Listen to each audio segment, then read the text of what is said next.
ça procède de quoi, cette idée de métropole? Ça procède d'observation, bien sûr, mais avant ça, c'est une mutation très importante dans la façon dont on a pensé, on a théorisé les rapports de l'économie au territoire. Les années 80, c'est un basculement complet, c'est très étonnant. Même l'année 1980, quand vous prenez les statistiques, vous voyez, c'est une année de rupture. C'est à partir de là qu'effectivement, il y a eu un effet de basculement où la mondialisation a commencé à vraiment faire sentir ses effets. On a eu un truc absolument extraordinaire qu'on n'a jamais vu. Et ça, c'est les années 80, ça, surtout 86-87. Arrive 92, 93, très peu de temps après, et apparaît un personnage, absolument une figure tutélaire, jusqu'à aujourd'hui, mais qui a marabouté, qui vous a marabouté, vous aussi, ici, au sein du Sillon-Lorrain. Paul Krugman. Paul Krugman arrive, et il introduit la nouvelle économie géographique, qui a réparé totalement le problème. Donc, cette économie territoriale qui avait connu une crise épouvantable, et qui a fait des morts quand même, hein, enfin des morts professionnelles, j'entends, hop, retombe sur ses pieds dans les années 92-93, ça va monter doucement, et même Krugman aura le prix Nobel d'économie en 2008 pour ses travaux sur la localisation des activités. On n'avait jamais vu, l'économiste n'était jamais intéressé au territoire en plus. Hein. Donc il y a une espèce de passage incroyable, ça nous raconte en fait deux mots qui sont relativement simples, deux expressions simples, ça va être la question des coûts de transaction, et ça va être la question des externalités. Alors je vais la jouer rapide, c'est les deux mots-clés d'aujourd'hui.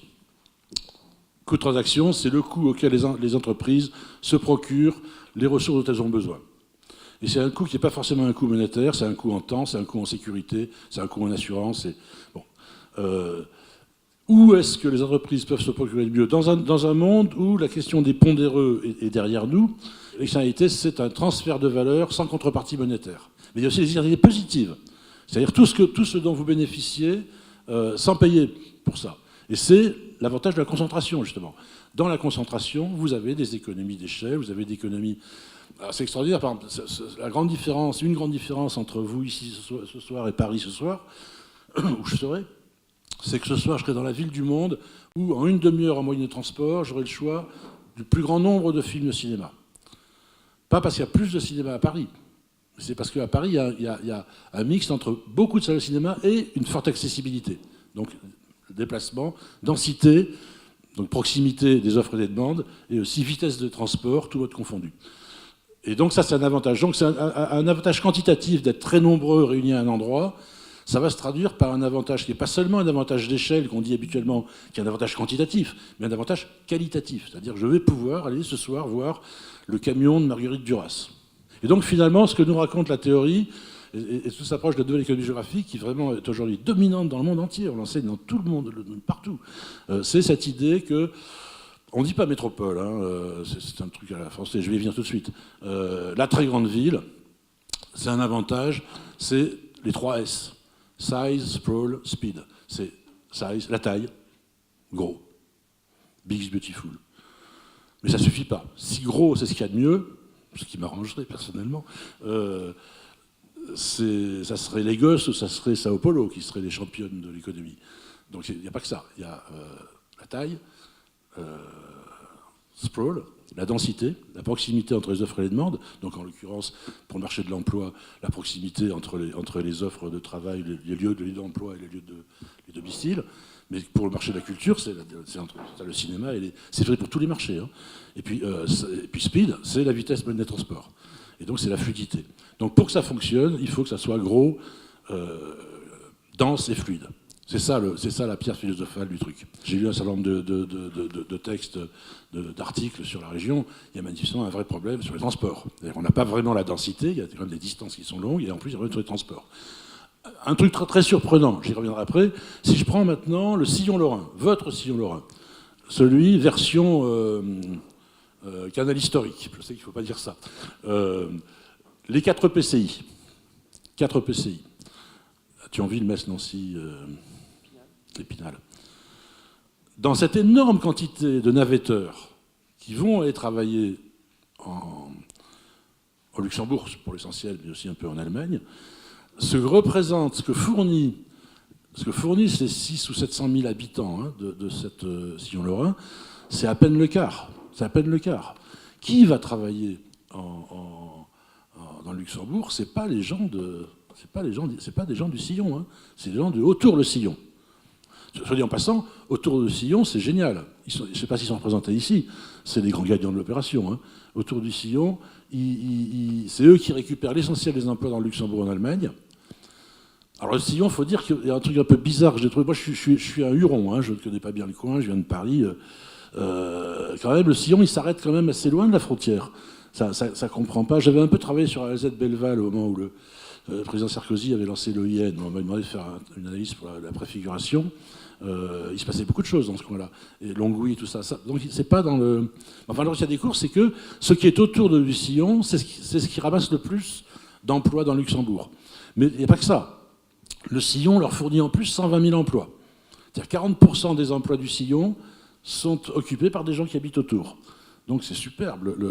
Ceux qui sont autour vont très bien. C'est un peu moins évident pour l'intérieur du Sillon. Alors, deuxième approche de la métropole. C'est la métropole. Alors, je passe sur la métropole des géographes, qui a déjà été évoquée ici, hein, implicitement, qui est effectivement concentration, diversité, emploi stratégique, etc. J'en viens à une exception qui est celle d'aujourd'hui, celle des 2 années passées, qui est que cette notion de métropole a envahi le paysage politique, et on a fabriqué une institution qui s'appelle métropole. Il y a la loi NOTRe, puis après il y a eu des bricolages qui fait qu'on en a rajouté.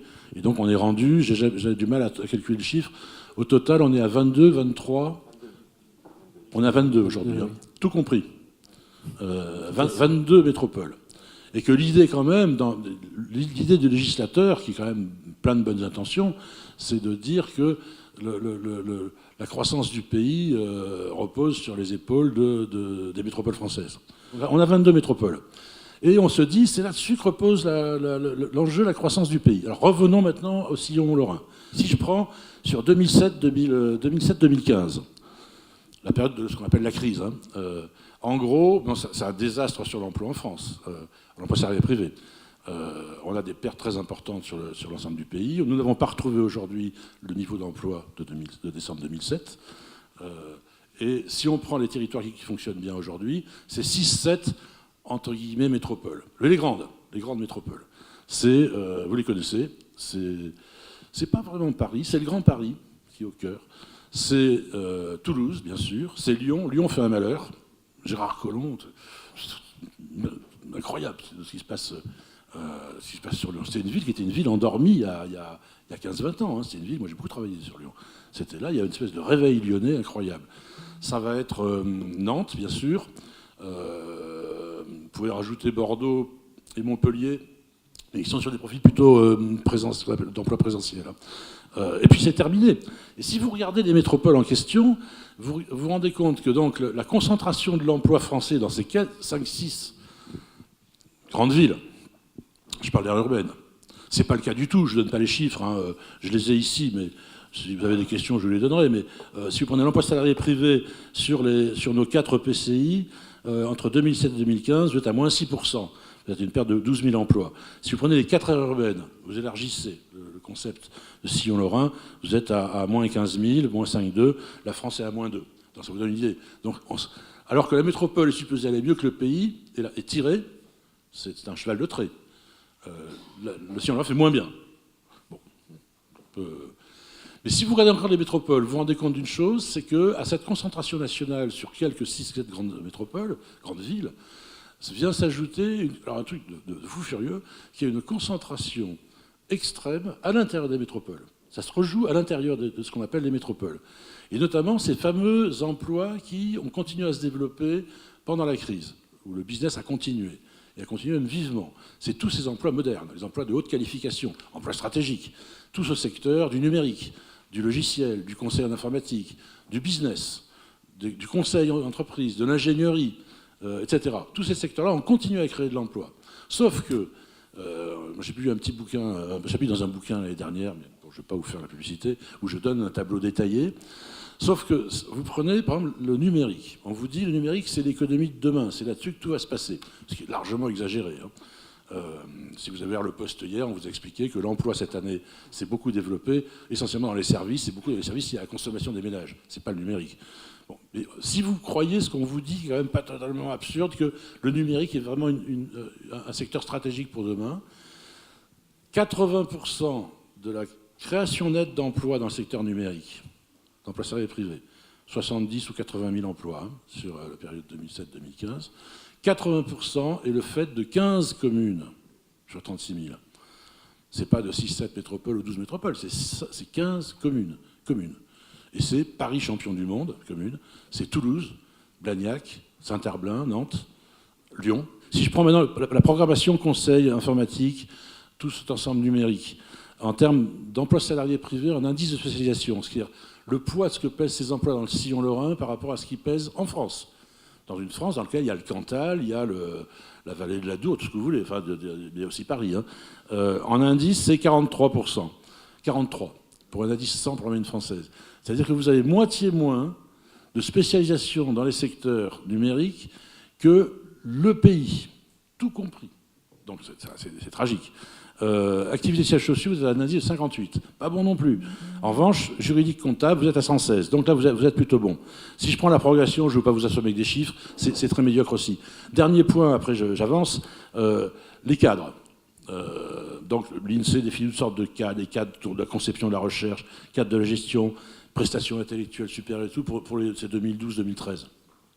Là encore, le sillon lorrain, que ce soit les 4 PCI ou que ce soit les 4 aires urbaines, est très en dessous de la moyenne nationale. Vous avez une couverture Internet, c'est-à-dire en gros débit, 30 mégas, 100 mégas par seconde, qui est top. Alors, est-ce que c'est des chiffres faux ou est-ce que ça correspond à une vérité? Parce que vous êtes exceptionnellement bien équipés. Vous avez 77% des locaux, soit logement, c'est la somme logement et locaux professionnels, équipés en plus de 30 mégas secondes. C'est plus que l'Île-de-France. Donc ça, c'est très positif. Autre positif, vous avez des jeunes. Vous avez vu les tableaux, la Lorraine, les jeunes, ça descend, etc. Mais là, bon, on prend aujourd'hui, vous avez une part de la population de moins de 30 ans qui est très largement supérieure à la moyenne française. Les territoires qui ont le plus perdu d'emplois industriels en France, c'est...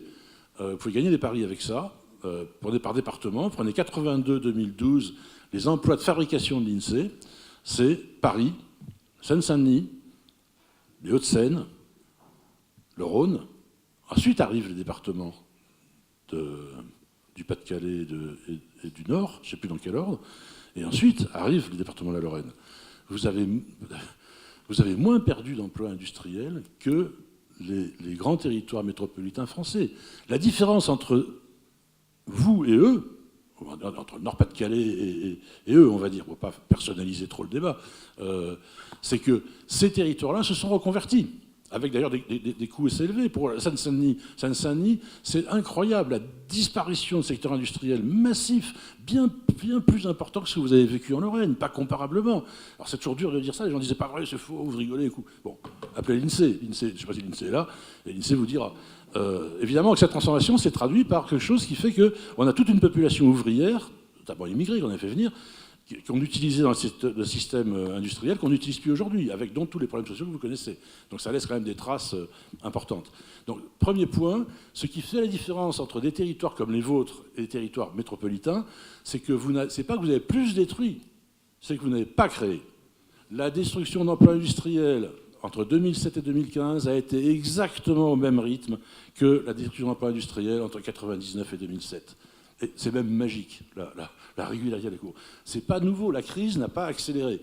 La crise a arrêté les créations d'emplois. C'est ça le problème.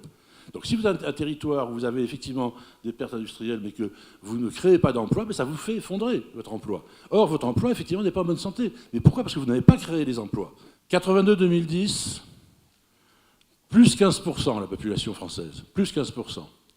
L'emploi en France, les gens employés, plus 21%.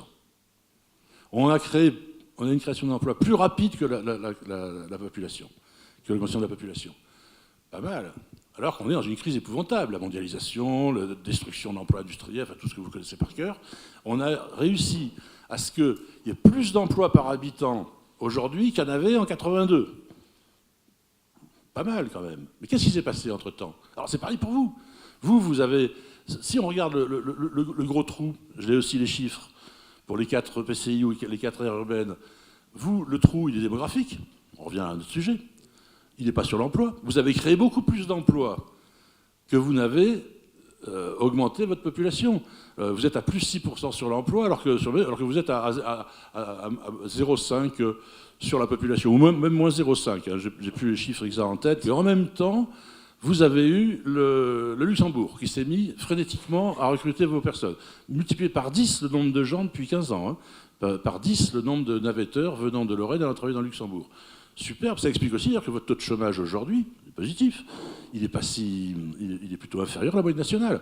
C'est le grand truc que l'INSEE raconte toujours, hein, c'est que la Lorraine, ce paradoxe de Lorraine, c'est que le taux de chômage est plutôt bas comparé aux autres régions françaises. Évidemment, ça c'est des trucs qui ont été vachement avantageux pour la région. Mais l'autre truc qui vous a sauvé, et après on fait une virgule, l'autre chose qui vous a sauvé, mais qui peut vous pénaliser beaucoup, c'est que vous êtes, le sillon lorrain toujours, vos 4 PCI, vous êtes accro à l'emploi public et aux revenus non marchands, avec des taux extrêmement importants. Vous êtes pratiquement à 10 points de plus. Le poids de l'emploi non marchand dans votre emploi, c'est en gros 10 points de plus que le niveau national. C'est énorme, énorme. Et si vous prenez la part dans le revenu disponible brut des ménages, des revenus non marchands, dans lesquels on a les salaires publics, les pensions de retraite, les prestations sociales, le minimum social, etc., vous êtes à 5 points de plus que la moyenne nationale. Ça veut dire en clair que ça a été un effet d'amortisseur très important. Un des soucis que vous avez, mais c'est pas irréparable, hein, c'est que vous êtes une région de tradition, comme la Wallonie, comme le Nord-Pas-de-Calais, tradition salariale. Vous n'êtes pas une région de tradition d'entrepreneuriat. Je me tourne vers Jean-Claude Bouly, Mister Entrepreneuriat. Et ça, c'est quelque chose qui manque. C'est-à-dire qu'aujourd'hui, pour que ça fonctionne sur le plan productif, il faut réussir à attirer des jeunes producteurs. Il faut faire des pépinières. Mais vous pouvez leur offrir, il faut leur offrir de la culture, il faut leur offrir une éducation de qualité, parce qu'ils ont des enfants. Mais vous pouvez leur offrir un cadre absolument remarquable, on va dire au cœur de l'Europe, c'est comme ça qu'on dit, hein, au cœur de l'Europe, sur votre territoire. Et c'est une alternative à des territoires comme Paris ou Toulouse qui sera de plus en plus intéressante pour de plus en plus de... Enfin, moi, je veux dire, j'ai une nièce parisienne qui est venue s'installer du côté de Thionville et qui travaille au Luxembourg. Vous avez... Non, mais on le voit bien à travers... Quand on lit les papiers sur le Luxembourg, on voit bien que la demande d'emploi du Luxembourg, que vous avez évoquée d'une façon très, très mobilisante, c'est pas seulement des Lorrains, c'est des gens de la France entière qui vont venir s'installer ici pour travailler au Luxembourg. Il y a à mon avis, et je termine avec ça, un des points majeurs, c'est la culture de l'entreprise que vous devez injecter sous forme de vaccin dans ce territoire.